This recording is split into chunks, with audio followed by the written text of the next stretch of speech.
एक बड़ा सुंदर प्रसंग। एक व्यक्ति भगवान शिव का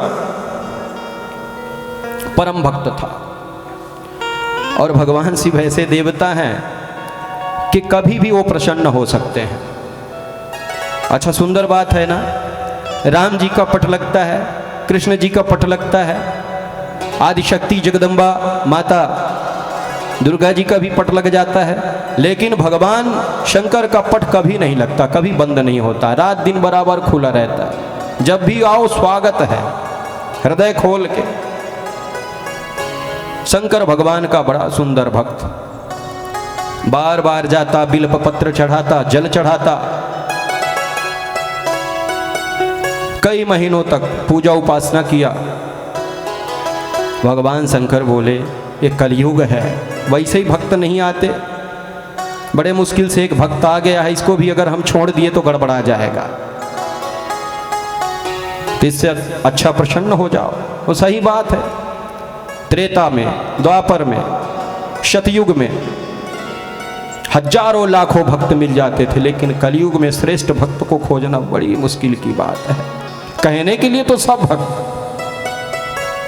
हम जब शुरू में यहाँ आए तो कम से कम 200-500 लोग, 1000 लोग चमत्कार देखने के लिए खड़े हो गए। महाराज आप जैसा तो इस सृष्टि में कोई है ही नहीं। हम कहे धन्य है भगवान।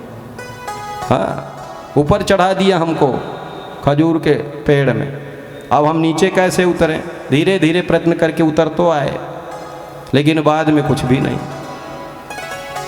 भगवान शंकर बोले एक ही भक्त मिला है, प्यारा सा भक्त, इसको अगर छोड़ दिए तो हो जाएगा गड़बड़।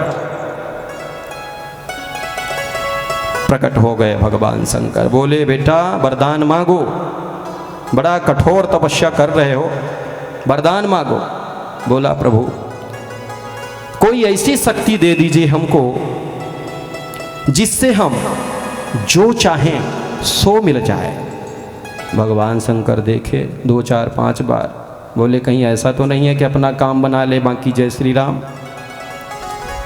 फिर बोले कि अगर वरदान नहीं देता हूं तो गड़बड़ा जाएगा, एक शंख दे दिए। शंख शंख लिया भक्त, बोला महाराज इसकी विशेषता भी तो बता दीजिए। शंकर भगवान बोले जो भी मांगोगे इससे वो तुमको देगा, लेकिन एक बात ध्यान रखना, तुम्हें एक देगा दूसरे को 2 देगा। बड़ा परेशान हो गया, रात दिन बराबर जल चढ़ाया, बिल्व पत्र चढ़ाया, खूब परिश्रम किया, सर्दी गर्मी। और भगवान शंकर क्या बोल दिए। अब बेचारा गया अपने धर्म पत्नी से, बोला सब बेकार हो गया। धर्म पत्नी बोली कैसे? वो धार्मिक थी, बोली कैसे? अरे कैसे क्या, भगवान शिव बड़े मुश्किल से तो प्रसन्न हुए, प्रकट हुए, हमको शंख दिए। शंख की विशेषता यह है कि हम जो भी इससे कुछ मांगेंगे हमको तो दे देगा, लेकिन हमारे पड़ोसी को 2 देगा। तो पत्नी बोली, सत्संगी थी, साधक थी, बोली कोई बात नहीं, अपना भी कल्याण हो दूसरे का भी कल्याण हो। अरे कैसी बात करते हो, अपना तो कल्याण हो लेकिन दूसरे का क्यों कल्याण हो? परिश्रम हम करें, टेंट हम लगवाएं, साउंड हम लगवाएं, कल्याण दूसरे को है? ऐसा नहीं होना चाहिए।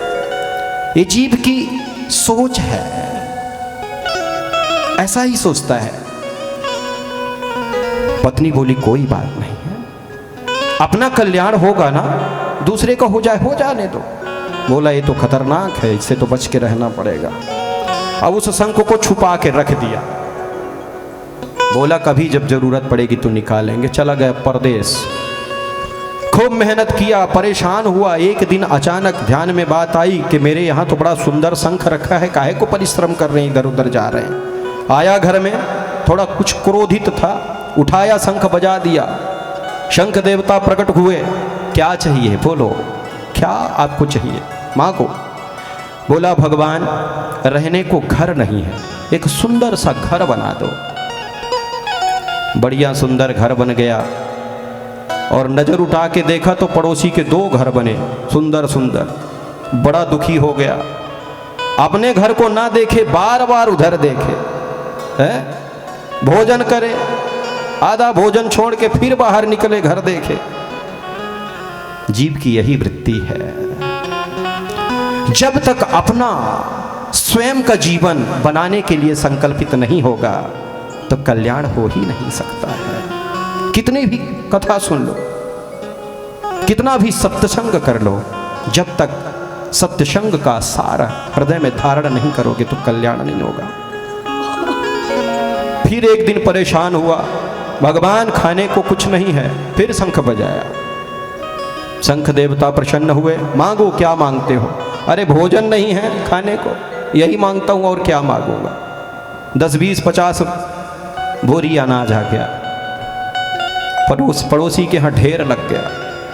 अब अपना सब कुछ ना देखे, उसको देख देख के बार बार परेशान। एक दिन क्रोधित हुआ, भयंकर क्रोधित हुआ, अपने धर्म पत्नी से बोला कि इसको अब मैं नहीं छोड़ूंगा, बहुत बर्दाश्त कर दिया।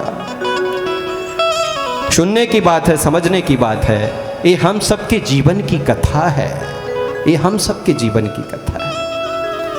क्रोधित होके फिर शंख को बजाया, शंख देवता प्रकट हो गए, मांगो क्या मांगते हो?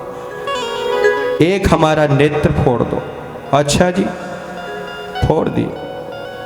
पड़ोसी के दोनों फूट गए, क्योंकि अब जब पड़ोसी को डबल मिल रहा है तो ऐसा भी तो होगा ना। एक नेत्र फूटा, पड़ोसी बिल्कुल अंधा हो गया। अब बोल अब बढ़िया है, पत्नी को बोला अब अच्छा हुआ।